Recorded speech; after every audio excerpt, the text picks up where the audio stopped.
Aleph 91. יושב בססר עליון, בצל שדי יצלונון, אומר אדוני מרצי ומצודוסי, אלוהי יפתח בו, כי הוא יצילך מפח יוקוש, מדבר הבוס, בברוסו יוסך לוך ושחס כנופוף לכסה, צינו וסוחר עמיתו, לא סירו מפחד לא ילו, מחץ יעוף יומום, מדבר באופל יהלוך, מכתף יושוד צהרויים, יפול מצדכו 1000 ורבבו מימינךו, אלכו לא יגוש. רק בעיניכו סביט ושילומס ובשועים תראה, כי עתו אדוני מרסי, עליון שמתו מעונךו, לא שאונה אליכו רוב, ונגע לא יכחף ואוהלכו, כי מלוכו ויצב אלוך, לשמורכו בכל דרכיכו, על כפיים ישאונכו, פן תיגוף בו אבן רגליכו, על שחל ופסן תדרוך, תרמוס כפיר ותנין, כבי חושק ופלטהו, אסגבהו כי יודע שמי, יקחוני ועיניהו עם אנוכי וצורו, אכלצהו ואכבדהו, אורך יומי מעזביהו, והראהו בישועתי. On passe au Teilim Kouf Kaf Aleph 121. שיר למעלות, אשא עיני אל אלוהים, מאין יבוא עזרי, עזרי מעם אדוני, עושה שמים וארץ. אל ייתן דמות רגליך, אל ינום שומרך, הנה לא ינום ולא יישן, שומר ישראל, אדוני שומרכו, אדוני צילךו, על יד ימינךו, יומם השמש לא יככו, ויורח בלילו, אדוני ישמורכו מכל רע, ישמור את נפשךו, אדוני ישמור צאתךו ובואךו, מעתה ועד עולם. On va passer au Teilim Kouf Lamed, Teilim 130. שיר המעלות ממעמקים כרוסיכו אדוני, אדוני שמו וקולי, תהיינה אוזניכו קשובות לכל תחנוני, אם עוונות תשמוריו, אדוני מי יעמוד, כי עמך הסליחו למען תבורך, כיביסי אדוני כבשון נפשי, ולדברו אכלתי. נפשי לאדוני משומרים לבוקר, שומרים לבוקר. יחל ישראל אל אדוני, כי עם אדוני החסד, והרבה עמו פדוס, והוא יפדה את ישראל מכל עוונותיו.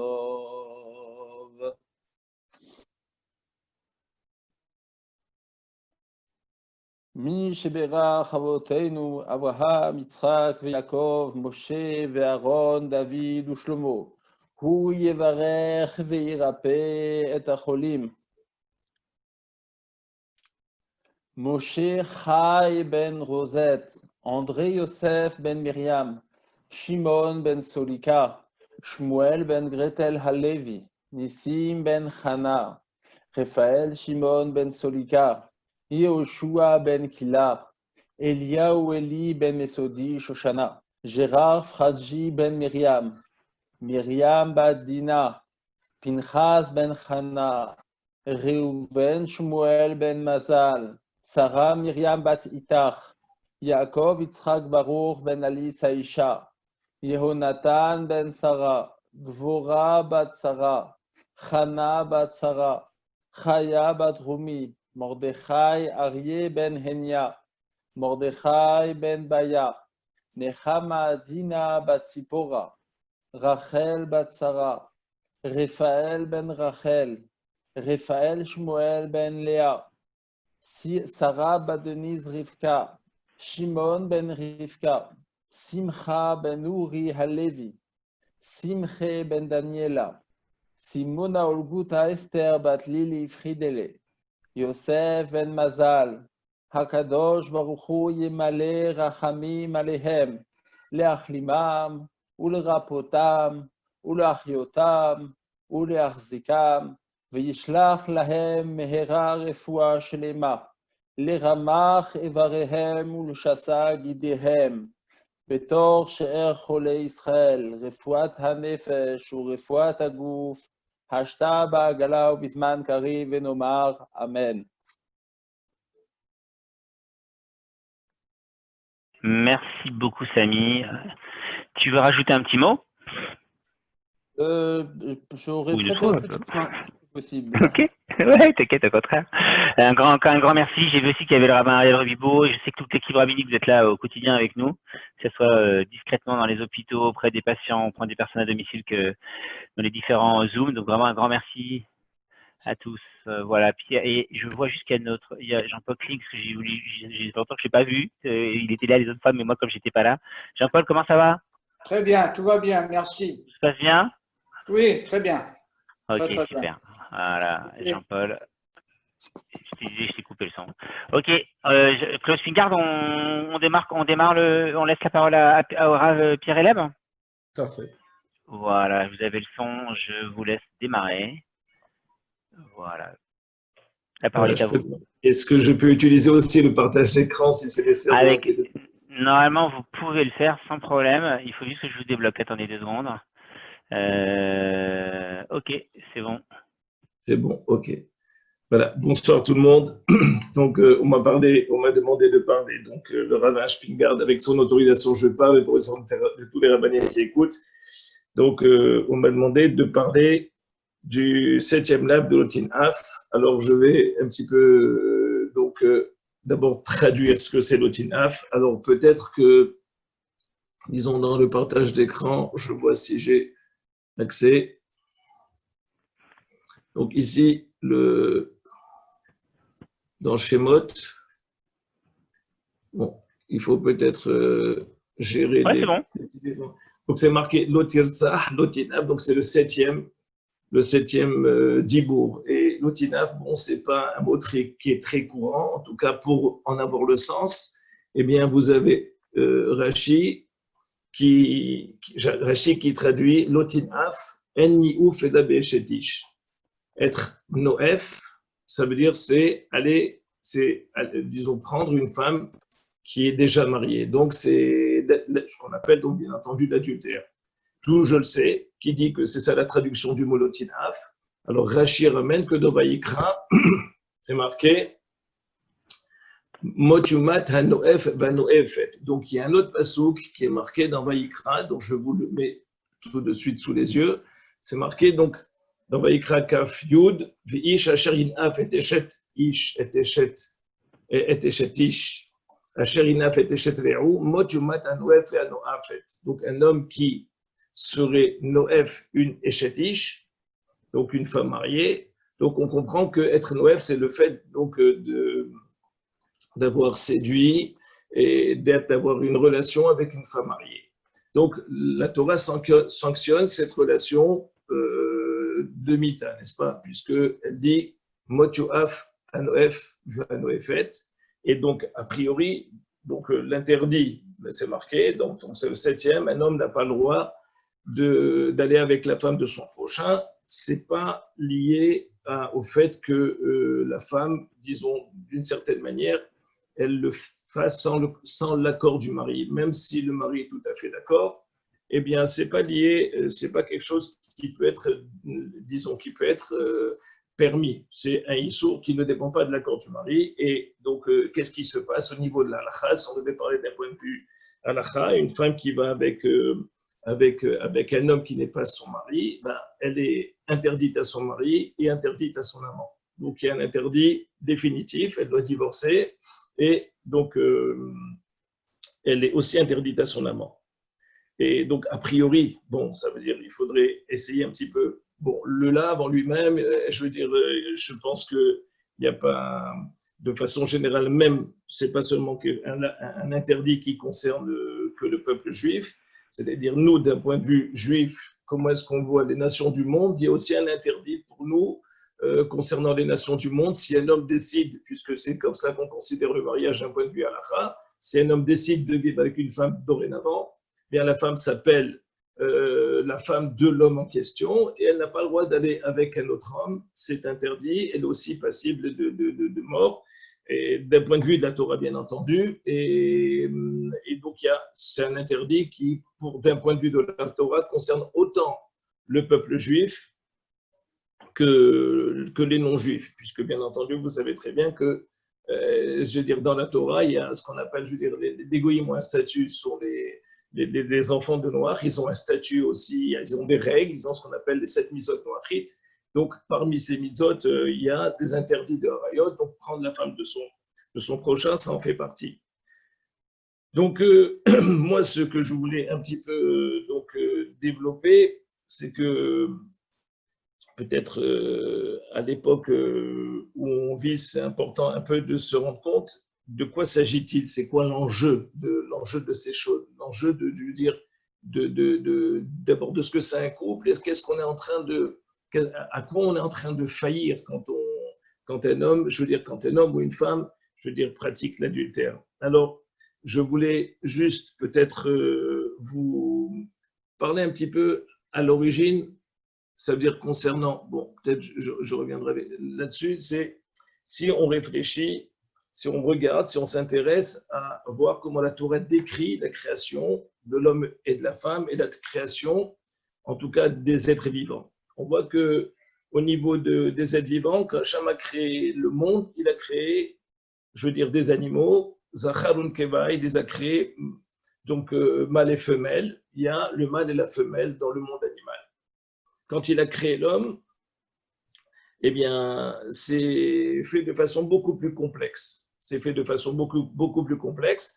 Alors, je vais vous montrer un peu les références. Bon, d'abord, je vous dis qu'est-ce que j'appelle, pourquoi je dis que c'est beaucoup plus complexe.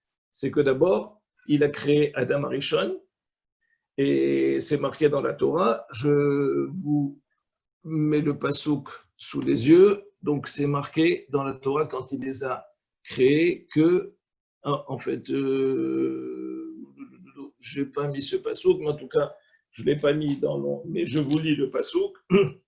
Donc, Hachem a marqué, quand il a créé l'homme, c'est marqué Vayivra Elokim et Adam Betzalmo, Dieu a créé l'homme à son image, Betzelem Elokim Baraoto, donc à l'image de Elokim, de Dieu, il l'a créé, Zachar Unkeva Baraota, il l'a créé masculin et féminin. Bon, donc, tout le monde sait que, a priori, quand on lit un petit peu le Sefer Bereshit, on voit que, en fait, le féminin, la femme, elle a été créée un peu plus tardivement, puisque Hachem a endormi Adam Arishon, et puis il a ensuite façonné la femme. Il a façonné la femme. Alors Rashi, à partir de cet homme, Rashi explique que ça veut dire Zacharun Keva Baraotam, qu'il les a fait masculin et féminin. En fait, il a fait un être qui était masculin et féminin, c'est-à-dire qu'il y avait une partie était homme et l'autre partie était femme. En fait, c'était des êtres siamois.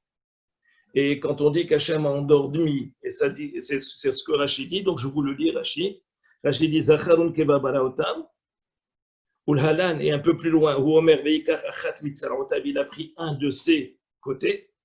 Alors le Midrash dit Sheberao Shne Partsufim. Donc quand Hachem a créé l'homme, il a créé avec deux, il a créé donc deux Partsufim, deux visages. Il y avait l'homme, d'ailleurs la Gemara demande, je veux dire, cet être qui au départ était cet être siamois, masculin, féminin, l'homme d'un côté, la femme de l'autre. La Gemara prend ça au sérieux, demande quand on voulait aller à droite ou à gauche, si le masculin voulait à droite et le féminin voulait aller à gauche, de quel côté les jambes obéissaient à quel être. En tout cas, quoi qu'il en soit, c'est marqué Shne Parsufim Biria Rishona. Et puis ensuite, il les a partagés.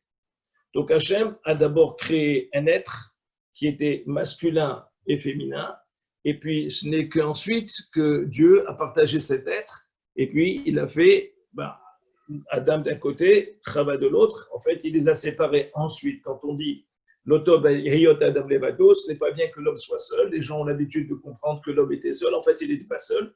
C'est pas bien que l'homme et la femme aient une union aussi forte. C'est bien que, je veux dire, que l'homme soit unique. C'est bien qu'il y ait le masculin et le féminin, qu'il y ait une certaine indépendance entre le masculin et le féminin. Bon, c'est comme ça qu'il faut traduire le passouk. Quoi qu'il en soit, on voit que la construction de cet être-là, qui est en tout cas de l'humain, l'homme et la femme, ça n'a pas été fait comme dans le monde animal. Dans le monde animal, d'entrée de jeu, Dieu a créé le masculin et ensuite il a créé, disons, le mâle et la femelle. Concernant l'homme, eh bien, il a créé un être siamois, masculin-féminin. Ensuite, il a séparé cet être siamois. En fait, aujourd'hui, on n'a aucune trace de cet aspect-là. Donc, quel intérêt pour la Torah de nous raconter que cet être-là, je veux dire, était d'abord masculin-féminin, puis ensuite il a séparé. Qu'est-ce que ça peut bien nous apprendre? C'est-à-dire, il y a toutes sortes de détails dans la création. Quand on lit le décrit de la création, il y a toutes sortes de détails qui, aujourd'hui, je veux dire, ont dû se passer pour partir du néant arriver à ce qu'on est arrivé. Il y a toutes sortes de détails qui, comme je veux dire, aujourd'hui, n'ont aucune incidence dans notre existence. On n'en parle pas. Je veux dire, ce que Hachem a fait, il a fait. On avait qu'à nous dire, bon, tout ce qui nous est important, c'est qu'il y a le masculin, le féminin, autant, je veux dire, dans le monde animal que dans le monde des humains. Donc, on n'a qu'à nous dire, ben voilà, il y avait l'homme et la femme. Quel intérêt de nous parler de la genèse de cette création et de dire d'abord, c'était un être qui était siamois, et puis ensuite, cet être siamois a été partagé. Alors, le Or HaChaim, qui est un commentateur de la Torah, donc pose cette question et cherche à savoir pourquoi est-ce que, alors je vous l'ai mis ici, le Or HaChaim, il est là, donc, et il commence, attendez, je prends mon crayon, on ne me donne pas de crayon, mais c'est pas grave. Donc, vous voyez peut-être ici la troisième ligne, 1, 2, 3, troisième ligne. V'yeshlanu lahkor.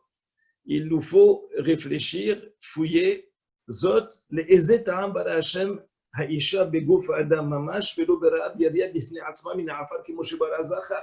Pourquoi Hashem a créé au départ, je veux dire, un être, je veux dire, comme on a dit ici à moi, et puis il n'a pas créé une femme comme il a créé l'homme depuis le départ. Ça veut dire qu'il est, je veux dire, un être qui a été fait exactement comme l'homme, puisqu'on dit, bon, l'homme a été créé à partir du ha'afar.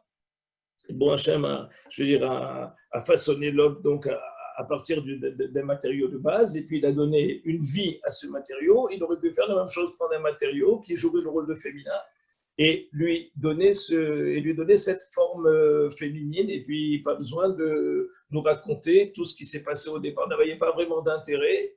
Et je lui dis pourquoi il a fait comme ça et quel intérêt de nous le dire. Véniré qui basait, donc le Or HaChaim continue en disant Véniré qui basait Gila Dato Yilbarach qui est chez Fresh Ben Achanat.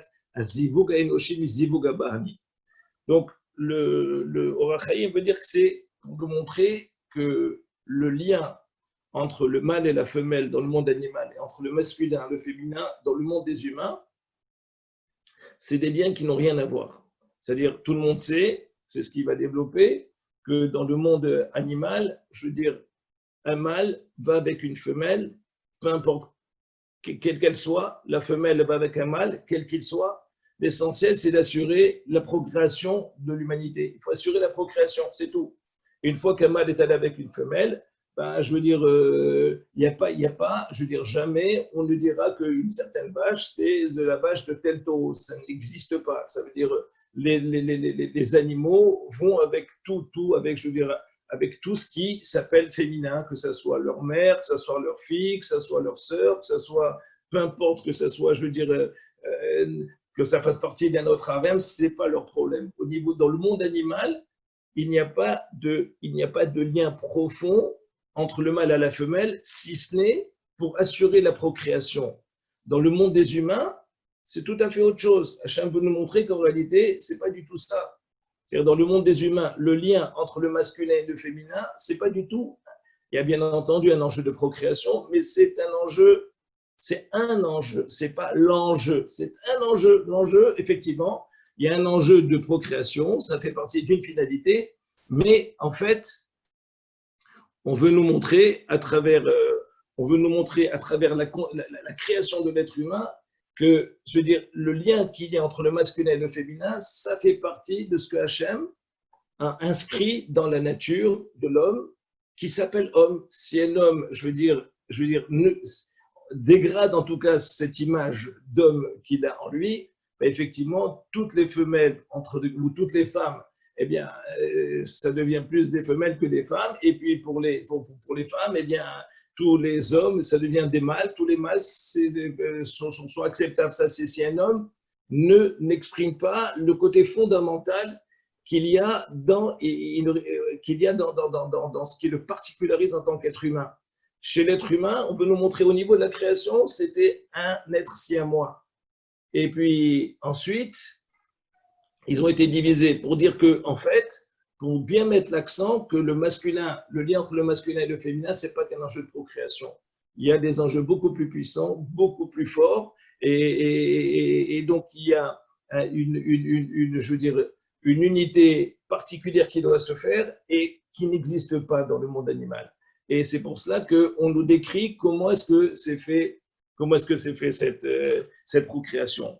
Le Ramban aussi parle parle tout à fait dans ce sens-là, n'est-ce pas, qu'il veut montrer que il veut donc mettre l'accent sur le fait que le lien entre le masculin et le féminin, c'est pas un lien entre, je veux dire, un mâle et une femelle, c'est un lien qui est beaucoup plus profond. Et bien entendu, je veux dire, vous savez très bien, par exemple, un petit exemple dans le monde animal, eh bien, de façon générale, quand la femelle, eh bien, elle est engrossée, elle ne peut plus supporter son mâle, elle le rejette. Eh bien, dans le monde des humains, ce n'est pas du tout comme ça que ça se passe, n'est-ce pas? Ça veut dire, au contraire, ça veut dire, une femme peut, je veux dire, avoir je veux dire, une attirance pour son mari, même si elle est enceinte et peut-être parfois encore plus d'attirance. S'il n'y a pas de dérèglement hormonal, elle peut avoir encore plus d'attirance envers son mari quand elle est enceinte. Donc, et à part ça, je veux dire, comme le passouk le dit, c'est-à-dire il n'est pas bien que l'homme soit seul, il faut que je lui fasse donc une compagne qui soit, qui soit en face de lui, d'une certaine manière, bon, puisque qu'il soit séparé de lui, qu'on puisse avoir une vision binoculaire, que, je veux dire, les deux êtres puissent regarder un peu les choses différemment, et je dirais, la profondeur viendra de cette différence, en tout cas de cette vision différente. Ça, c'est un élément qui est inscrit dans la nature humaine, mais ce n'est pas un élément acquis, de loin pas acquis. C'est-à-dire un homme, je veux dire l'homme et la femme, je veux dire bien entendu qui se marient, c'est pas quelque chose qui est acquis. Il faut recréer ce lien fondamental. C'est pour ça que les psukim disent que Zot Apaham, c'est-à-dire quand Hachem a créé quand Hachem a créé cette femme, Adam Arishon a dit Zot Apaham Etzem Me'atzamai, cette fois-ci, donc c'est Etzem Me'atzamai, donc ce sont des os de mes os ou de la chair de ma chair. Les autres qui m'ishlo kochazot, il n'y a que la première femme qui correspondait tout à fait naturellement et absolument à son mari. Donc c'est Chava par rapport à Adam. Par contre, dans l'histoire, ça ne sera pas comme ça. C'est juste Zot Apaham cette fois-ci. Pour la suite, eh ben, il y a un programme. Al-Ken Yazov Ish et Aviv et Imo Vedavad Bishto Vayou Basar Echad. Et donc, Hachem a inscrit cela dans la nature humaine, il faut le redécouvrir. Un homme est obligé, entre guillemets, et peut-être plus qu'entre guillemets, d'abandonner son père et sa mère, c'est-à-dire d'aller, c'est ce que le Rambam veut expliquer, que parfois, je veux dire, un homme doit un peu se détacher, je veux dire, du regard qu'il avait dans son cadre, je veux dire, familial, je veux dire, le petit chéri de son papa, le petit chéri de sa maman. Quand on veut construire avec une personne, il faut abandonner un peu d'une certaine manière ce passé pour essayer de construire une nouvelle relation et pas venir avec des a priori sur ce qu'on représente, ou que ce soit pour l'homme ou pour la femme. Et donc, c'est marqué, ils seront une seule chair. Rachid traduit, ils seront une seule chair, ils donneront un être. Ils donneront vie à un être. Alors le Ramban dit, c'est pas possible, ça peut pas être ça le pshat. Pourquoi? Parce qu'il dit que ça, même dans le monde animal, c'est comme ça. Le mâle et la femelle s'unissent pour donner. Chacun va donner sa quote-part, ils vont donner, je veux dire, une chair à partir de leur chair. Le Ramban dit quelque chose de beaucoup plus profond. Il dit, Al-Ken Yazov Ish et Aviv et Imo, c'est pour cela qu'un homme abandonnera père et mère, et il pourra créer un lien avec la femme au point que leur chair seront unies pas à travers la procréation, qu'il y aura une si grande proximité entre l'homme et la femme que le contact qu'ils peuvent avoir, c'est pas perçu comme un contact qui est étranger, n'est-ce pas? Quand quelqu'un qui est étranger vous frôle la main, tout de suite vous le sentez. Quand un homme peut avoir une si grande proximité avec une femme, eh bien, ça veut dire, il peut ne pas être perturbé. C'est-à-dire, il peut y avoir un ressenti comme si c'est ma chair, comme si je mets ma main sur ma main. C'est-à-dire, quand je mets ma main sur ma main, ça ne me perturbe pas. Un petit peu aussi, quand nos enfants nous touchent, eh bien, ça ne nous perturbe pas. Un homme peut créer une si grande proximité avec son conjoint, au point que le contact charnel, quand ce n'est pas le moment d'éveiller certains sentiments, que le contact charnel n'est pas un contact perturbant. Et donc, c'est dans ce sens-là que ça vient montrer une très grande proximité qu'il peut y avoir entre la femme et l'homme. Donc, là, ce que je voulais dire jusqu'à présent, pour me résumer, c'était le lien entre un homme et une femme. En fait, c'est redécouvrir une potentialité, ou disons plutôt donner une expression, une potentialité que Hachem a inscrit dans la nature humaine.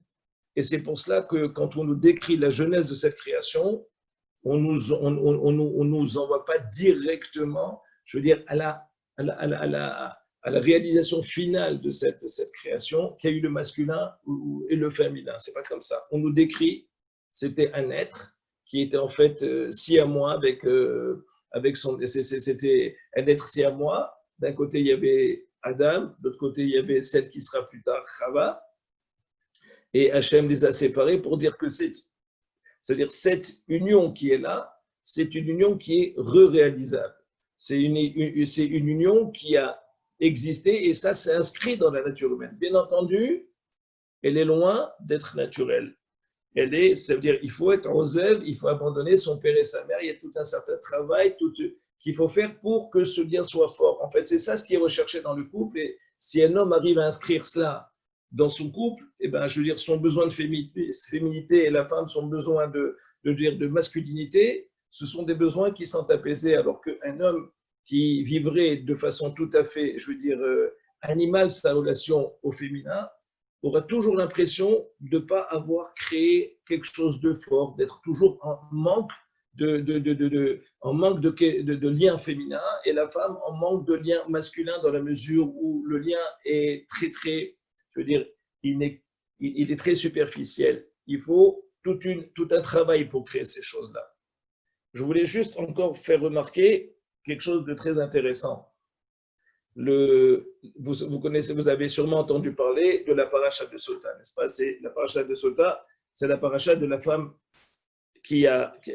adulte, disons soupçonnée d'adultère. C'est-à-dire que si un homme je veux dire, met en garde son épouse en lui disant, écoute, il y a quelque chose qui ne lui plaît pas, je ne voudrais pas que tu t'isoles avec cette personne, et qu'il la met en garde devant 2 témoins, il y a 2 témoins qui viennent témoigner qu'elle s'est isolée avec cette personne, eh bien, il y a ce qu'on appelle, je veux dire, la femme devait, je veux dire, le mari, si la femme disait, ben, elle avait avoué qu'elle s'était souillée, donc elle divorçait, ça s'arrêtait là, mais si elle prétendait qu'elle n'avait rien fait, eh bien, le mari ayant des doutes, il y a une paracha qui s'appelle la paracha de Sota, et donc la femme, on l'emmenait chez le Kohen Gadol à Yerushalayim, et on écrivait la paracha de Sota, on l'a plongée dans de l'eau, on y mettait je veux dire, de la terre, peu importe, il y avait tout un processus, et la femme buvait cette eau, et avec cela, on arrivait à savoir si elle avait été souillée, oui ou non, je vous dirai dans un instant comment.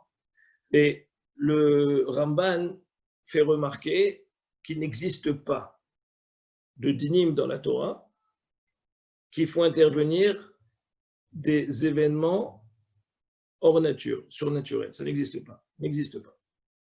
Toutes les mitzvot, ce sont des mitzvot qui mettent toutes les mitzvot que la Torah décrit, eh bien, et tout ce qu'elle décrit, ça ne fait jamais intervenir d'événements, je veux dire, hors normes, surnaturels, sauf une seule.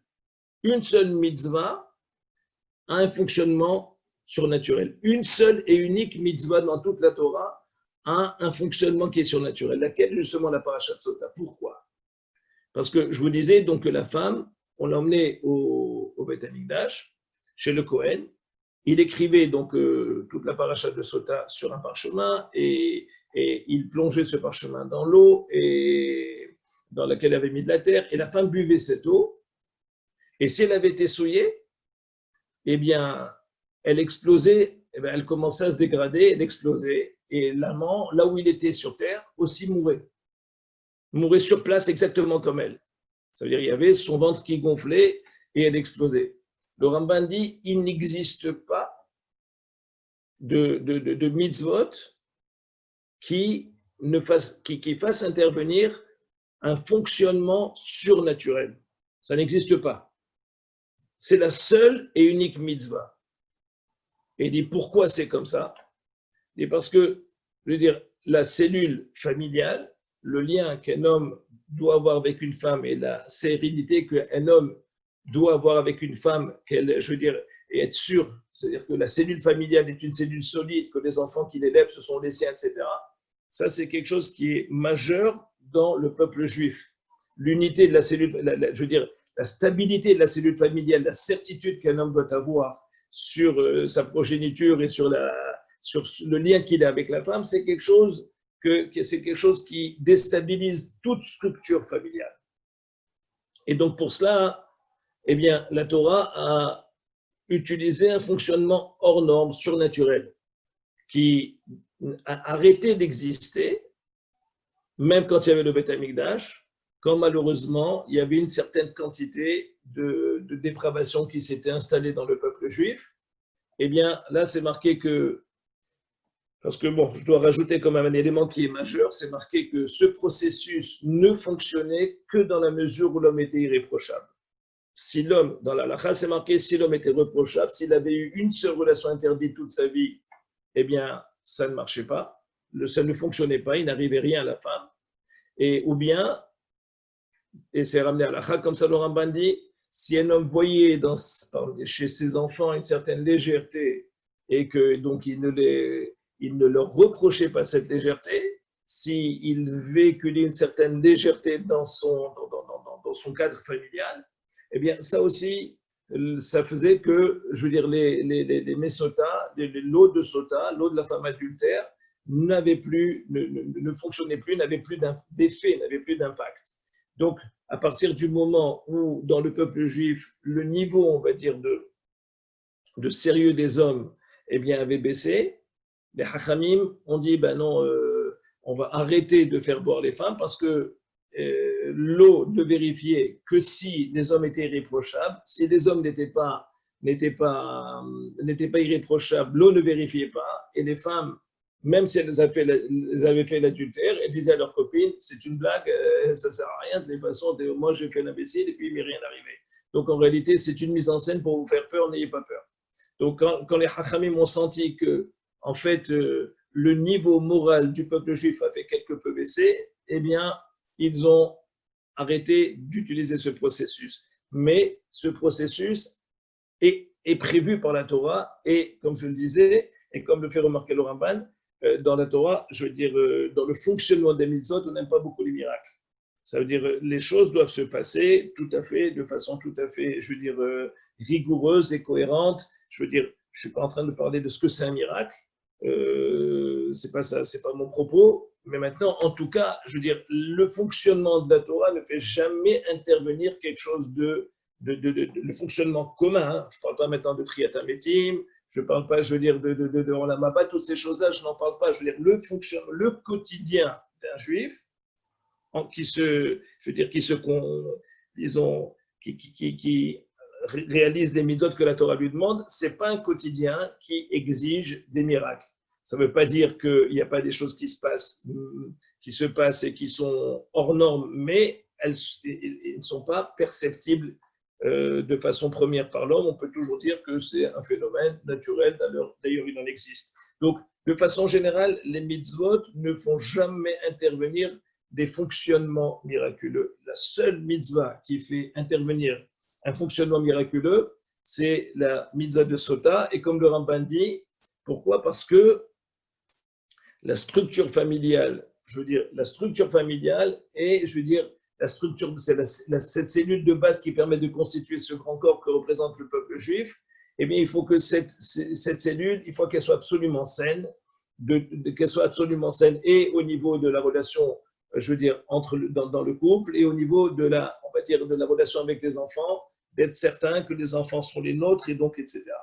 Voilà. Donc, ça, c'est un élément qui est majeur, en tout cas, qui est majeur dans la relation de couple. Donc, si je me résume ce que je voulais dire jusqu'à présent, c'est que, bon, bien entendu, le Issur, l'interdit de pratiquer l'adultère, eh bien, donc, c'est un interdit de pratiquer l'adultère.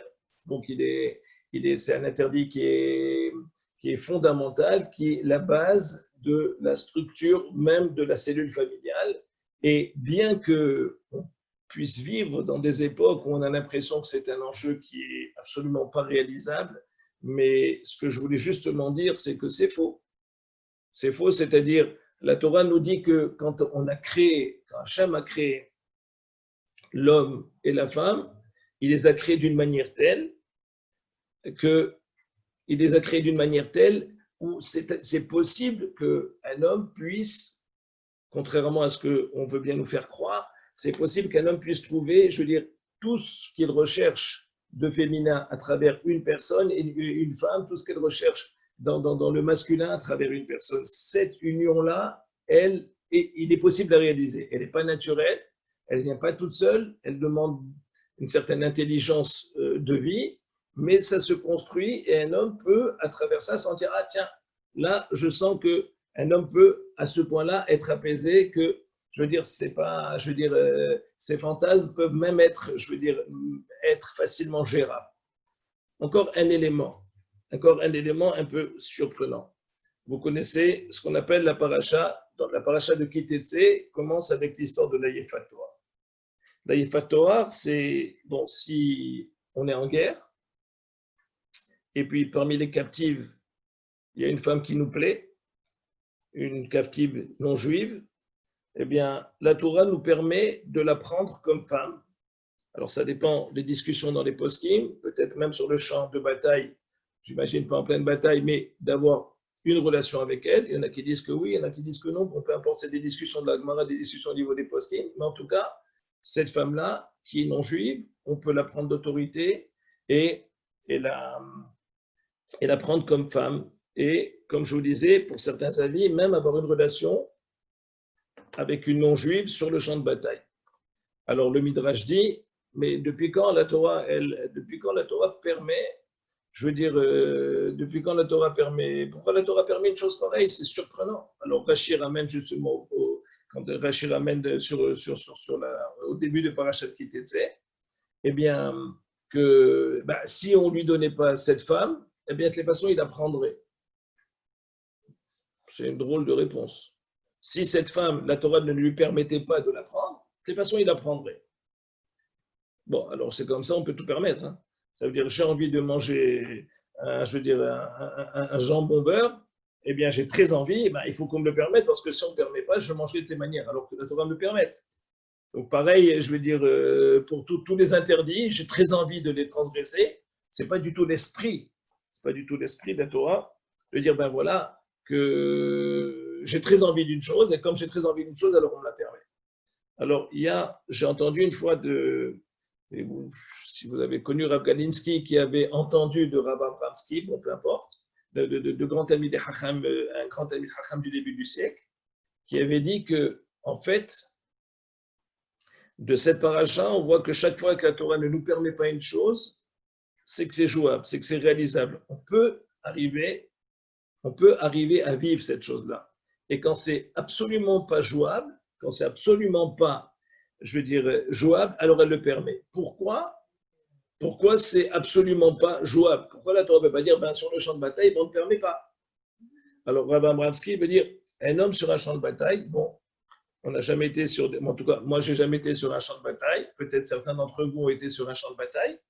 Et sur un champ de bataille, je veux dire, les sentiments les plus violents, les plus primitifs, les plus bestiaux, ce sont ceux qui, il faut tuer l'autre et sauver sa vie, et sauver son groupe. Il y a des sentiments de violence, une grande violence qui s'installe dans l'homme et qui rend un peu l'homme un peu comme une bête, quoi. Et c'est un peu, l'état d'esprit sur un champ de bataille. Et ce n'est pas du tout un état d'esprit de finesse. Il n'y a pas de finesse. Un homme ne peut pas se mettre en retrait, réfléchir que ce que je fais dans ma vie, c'est quoi le sens de mon existence. Donc, dans ces moments-là-bas, ce sont des moments où un homme, développe beaucoup d'animalité en lui. Alors, c'est pour ça, dire à Bamraski que dans ces conditions-là, la Torah, eh bien, vu qu'un homme n'a pas les moyens de pouvoir prendre une distance par rapport à la situation, pour pouvoir réfléchir, repenser sa vie, repenser ses choix, ses orientations, alors c'est pour ça que la Torah dit, comme ça t'est impossible dans ces conditions-là, alors je te le permets. Mais Rav Abramsky dit, ça veut dire que toutes les fois que la Torah me demande de faire une chose, c'est que c'est possible, c'est que c'est jouable. C'est vrai que ça peut être difficile, ça peut être jouable, et et comment ça peut devenir jouable alors que ça peut nous paraître très difficile à vivre, très difficile, des choses peuvent nous paraître difficiles à intégrer dans son vécu et de le faire sans sentir qu'on étouffe. Alors, je voulais un peu conclure mon propos, justement en même temps pour répondre à cette question. Et il y a le Rambam à la fin de Ilchot Yisroel, dans le Perek Kaf Bet. Le Rambam dit comme ça, c'est que Alakha Yutret, je vous le lis, il est intéressant. Il dit En lecha davar bechol haTorah kula shehu kashe lerov ha'am lifrosh ela min ha'arayot.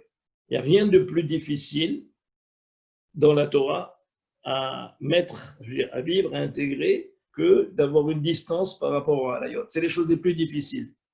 C'est les choses qui demandent à l'homme le plus de vigilance, le plus d'intelligence, c'est la chose la plus difficile.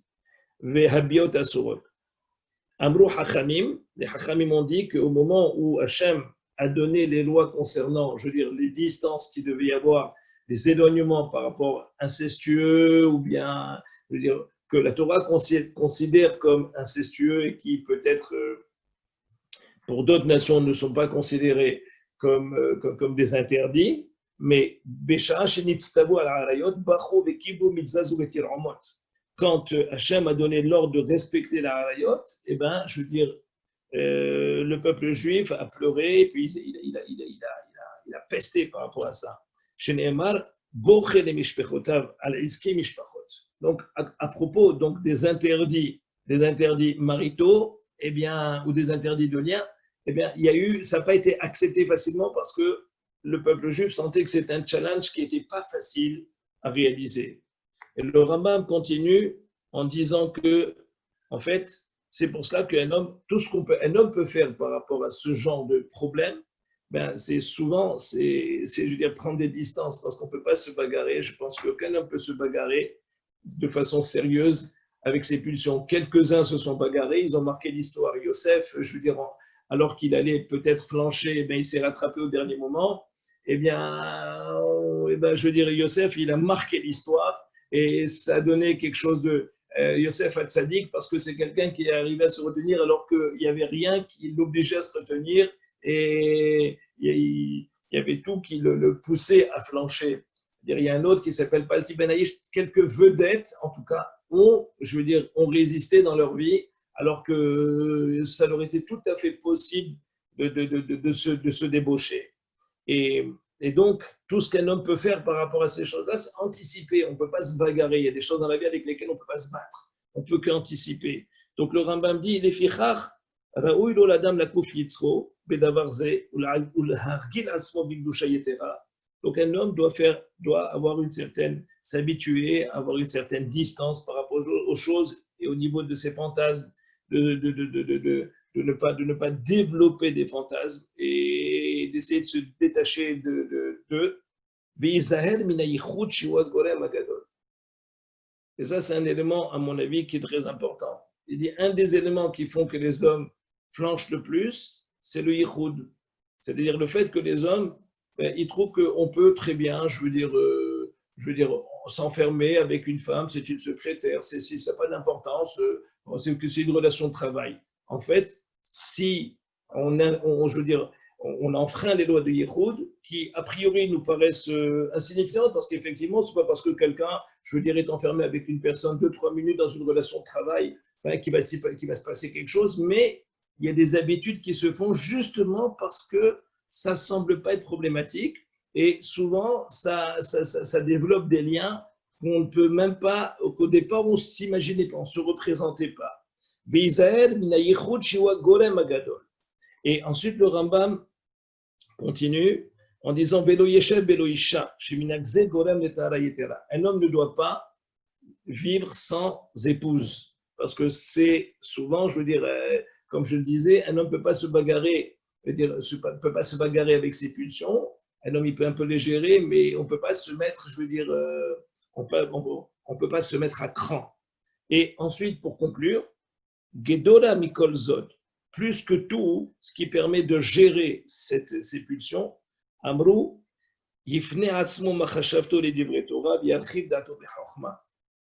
Le Rambam dit, c'est un homme qui développe de la sagesse, qui essaye d'avoir du plaisir dans la vie avec sa tête. Ce sont des choses qui peuvent facilement permettre à un homme de remettre, de remettre en place, de remettre en place des pulsions et de leur donner que leur expression est compressible. Donc, je vous dis juste la phrase que le Rambam dit, parce qu'elle est très jolie. Les pensées, les fantasmes de pulsions de débauche ne prennent de l'ampleur. Et là, seulement quand un cœur est vide de sagesse. Et si un homme rempli de la sagesse, maintenant, ce n'est pas des phénomènes miraculeux, ce sont des phénomènes tout à fait cohérents. C'est que la recherche d'un homme a besoin de plaisir pour exister. Et quand un homme a développé des sources de plaisir dans sa vie, eh bien, il y a beaucoup d'éléments qui prennent leur place incompressible et avec lesquels il est plus facile de gérer. Voilà, c'est ce que j'avais à dire. D'habitude, quand je donne un cours, j'aime beaucoup qu'on m'interrompe. Là, ce n'est pas le cas, c'est dommage. Maintenant, s'il y a des questions qui me sont posées, je veux dire, si on me les fait parvenir et si on me les envoie, je serai très heureux de vous répondre. Voilà, donc…